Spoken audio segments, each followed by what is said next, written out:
God, don't you just wish that Indiana Jones and Rick O'Connell could have a baby that's been fostered by Captain Jack Sparrow, played by John Krasinski doing his best Ryan Reynolds in every action comedy ever impression? No, not really. I don't know. But I think you want to find out.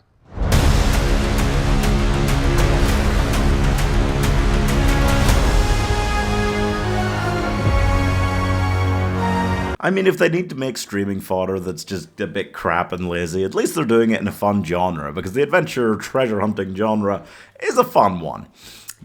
Unfortunately, this is just every one of those films rolled up together so tightly that you could see the twist coming from a million miles away because it's the exact same one they had in National Treasure. Fountain of Youth stars John Krasinski as an asshole. I'm serious, yeah. There's only so many characters, like lovable characters who are kind of an asshole, that you can merge together into one character before he just becomes an asshole. Like, this is the guy who turns up to get his sister to come on an adventure with him, and basically, because he wants her to come with him, gets her fired from her job and in serious danger of losing the custody of her child, all just because he's that one guy who's like, well, whatever I have going on is way more important than whatever else anyone else has going on, so I just get to fuck everyone else's shit up and not care about it, and they'll just forgive me. And I kind of just feel like, ugh, about him the whole time.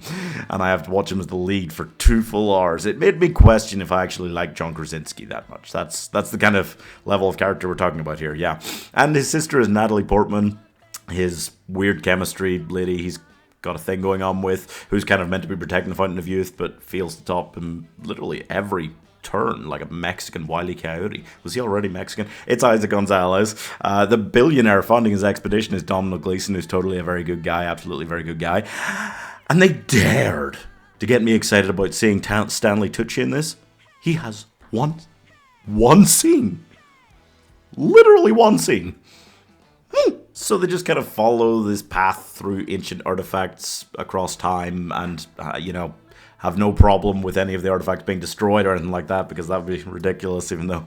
Anyway. And they just blitzkrieg their way through history in the most, we love preserving history, but we're going to destroy, blow a hole in the Pyramid of Giza, kind of way, which, to be fair, is pretty common to these kinds of films, I guess. The hard part, though, with these films, when you're doing a treasure hunting thing, you've got to work out the next clue, and then you've got to work out the next clue. And the secret art to making one of these films is not making it super annoying how they do that. And twice in this film, the 11-year-old child works out the next clue for them because the clues are all to do with music, and he is a music prodigy, and that just makes my brain hurt in a very unpleasant way. I really love this genre in general for the kind of messy, fun films you get out of it, but in this, John Krasinski's character is such a dick. He has this, team of people with him that literally just leaves outside every place they go. It just goes, yeah, you stay outside and watch, and we'll go in.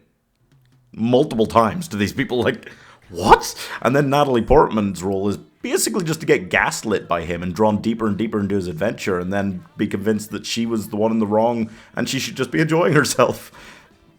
He got her fired, he ruined her life in the opening 20 minutes, and then he was basically just get over it. What, are you still annoyed about that? He's such a dickhead! I'm just struggling to believe that Guy Ritchie directed this. What level of mugging off the job and not actually paying any attention results in this coming from Guy Ritchie? It drives me insane. They don't really do the globe-trotting well. That's one of the elements that's usually quite important here. I mean, they have a cold opening kind of scene in Thailand, but then it goes London, the ocean, London, an Austrian library scene which couldn't feel more ripped from The Last Crusade.